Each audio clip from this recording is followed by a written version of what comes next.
Hello and welcome everybody to Advantage 1 RV. My name is Josh the RV Nerd, and this little Gulfstream is simple, straightforward, and incredibly lightweight.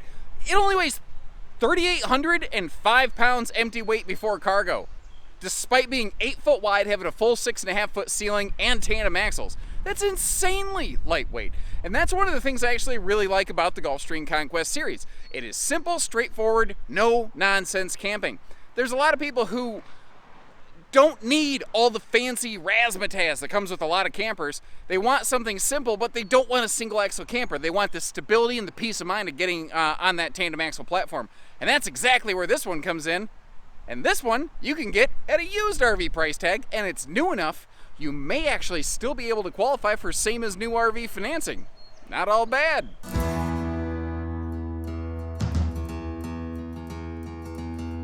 And even though we don't carry this this brand Gulfstream down at Haylett RV, this floor plan is very familiar to me because it is effectively a 195 J-Flight SLX single axle, but blown up a little bit to be 7 foot wide and on a tandem axle, which gives you a little more stability and peace of mind in towing, I think. Tandem axles do just feel better. Now, at 3,800 pounds, it weighs a little bit more than that single axle job. But again, it's bigger, it's wider, it has more storage, and it has an entire additional axle to show for it, not to mention a larger bed. It is still a Camp Queen, but it's 60 inches wide instead of 54 wide, like a lot of 7 foot wide single axle campers are. And if you notice down here, there is room at the base of the bed. If you wanted to upgrade to a true queen, you could and still be able to walk around here. Now, this is a very simple series trailer. I know for a fact that TV was not there from the manufacturing level, but it's cool that somebody threw the TV in and they left it in here. That's a good sign that I look for. When people leave stuff in RVs, like you see that, I ran into the door behind me. Tiny camper. Knocked the air out of myself. Live from New York, it's Saturday night. The cutting board, it's still in the plastic here. People who leave stuff like that in campers, that's a good indicator to me that like everything had its place. They took care of stuff and they kept things in their places. You got dual hanging closets, a full pass-through storage under the headboard of the bed, plus all the storage under the foot of the bed. I like that big tall window right there too, because it gives me an easy way to see what's going on my campsite. And in fact, you see, you've actually got multiple big windows over here on the campsite of the RV, which is something that can be very difficult to find sometimes. It gives you some very excellent views of your destination, not to mention the cross breeze that you can get when you open that dining window. With this being an 8 foot wide camper, that means that if I get in trouble and I'm in the doghouse, that's a little bit bigger dinette to sleep on. Not necessarily longer, but wider. So when I curl up in that thing in the fetal position, thinking about the mistakes I made when I talk back to my wife, I can actually make it through a night or two on that. I joke. My wife is amazing. She's the most tolerant, bestest person ever. I love her. I'm so lucky. There is some storage below the dinette, seating, of course. And speaking of which, I should make sure that you get to see this. Right here by the door, we have ourselves an additional nice closet space. That could be a coat closet right by the door, or, again, additional hanging clothing storage, whatever works best for you. Now, over here in the kitchen, one of the things that I think makes this floor plan work so well for me, and maybe it is just the Midwestern boy in me speaking here, is the lack of oven. I know that a lot of people are going to be like, oh no, no oven, no sale. I get it. I respect it. We need our cookies and our biscuits. Totally get it. But this thing, since it has no oven, will actually pick up some nice extra storage space down here that a small camper can really benefit from having.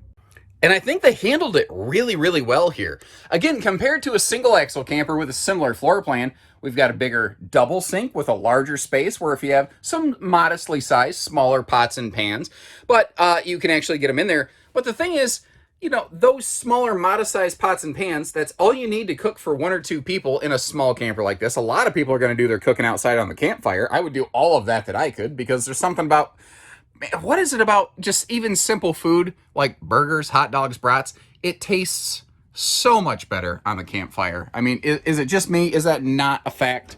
I had that open, but the camper is not level and it wants to close on me. And I mean, doesn't look like we're seeing a terrible amount of use there. There's a funny little crumb over there in the corner that maybe didn't get swept out.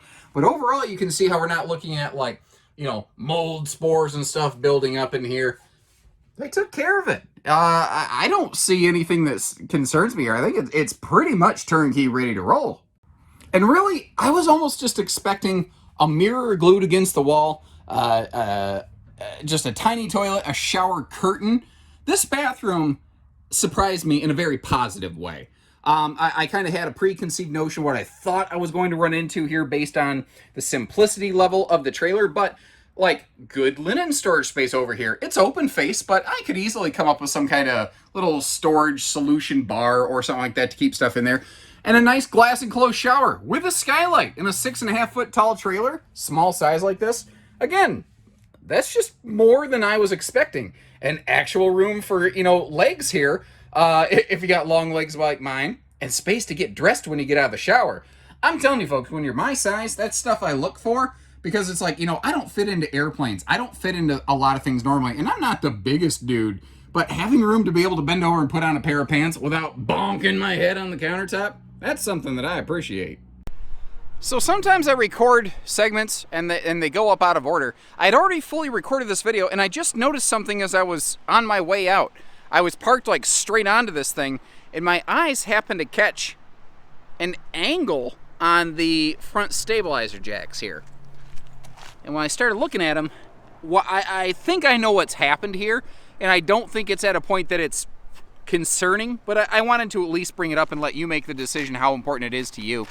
What I suspect happened is that these jacks were down, and maybe the tongue of the trailer fell off the blocks and the whole trailer shifted forward about 6 inches real fast. And I think that these might have got stressed a little bit. It looks like they're still okay. I cranked on them a little bit manually. They seem to still be fine. The rear jacks do not seem to be suffering from the same inclination of angle, as it were. They still appear to be straight verticality. But I don't think it's anything to be concerned about. It's not something I typically see. I don't think they're at the point where they necessarily need replacement. You might take it out a couple times, make sure that everything feels right, and then the good news is that just a little corner jack replacement is not terribly hard and really not that expensive either. And I tell you, overall, this little thing looks pretty good out here.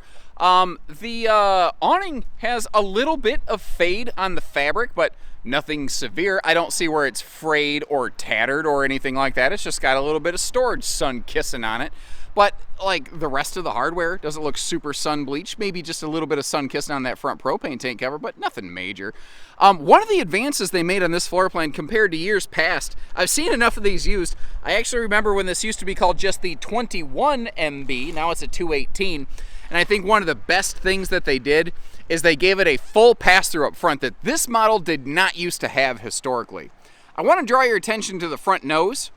If you're looking at it, almost like if you go straight up from the propane tank cover, it's a little bit tricky to see, and I hope you appreciate the way that we really will try to highlight things here for you.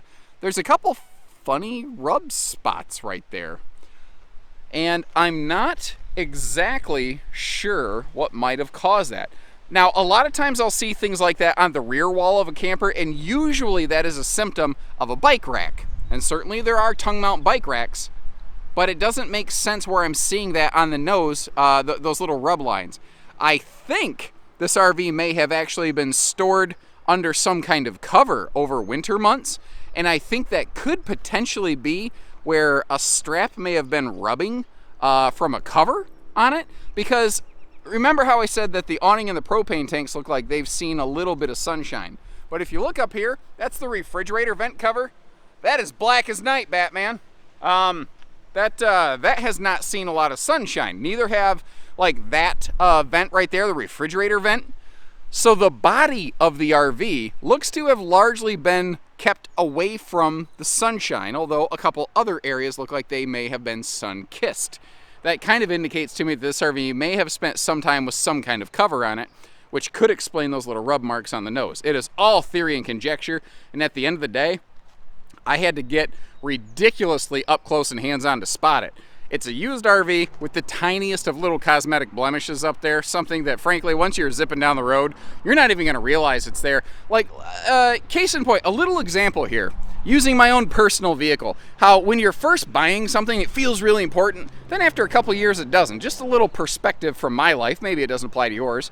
But I've had this car for a number of years now. And when I first bought it pre-owned, that little dent and the little break in the paint and the little beginnings of some corrosion had begun there. And you know what? It's been exactly the way you see it ever since the day that I did first purchase that vehicle.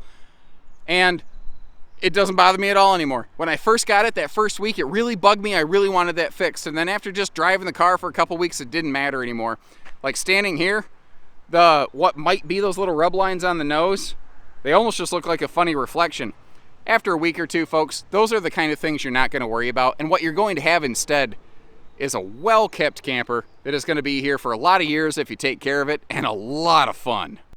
Now, I'm not saying she's towable by my Kia Soul Hamster roller skate, European, Australian imported muscle car all the way from Tasmania, Korea. But you got a tow package SUV in the, say, 5,000 pound plus rating. You've got like a Tacoma, a Ranger, a Colorado, something like that. This is such a good pairing for something like that. There's a lot of people who like said they don't need, you know, digital remote control in command nonsense. They just want a camper, man. And that's what this one is. It's just a camper, man. And I can't find anything wrong with it, really. I think it looks pretty sharp, and I think that there's a lot of fun waiting for you with this one. So when you're ready, we're ready. Give us a call, and if you appreciate what we do here for you, make sure you click that subscribe button, like the video, and follow along. So take care, stay safe, have fun, and have an A1 day, everyone.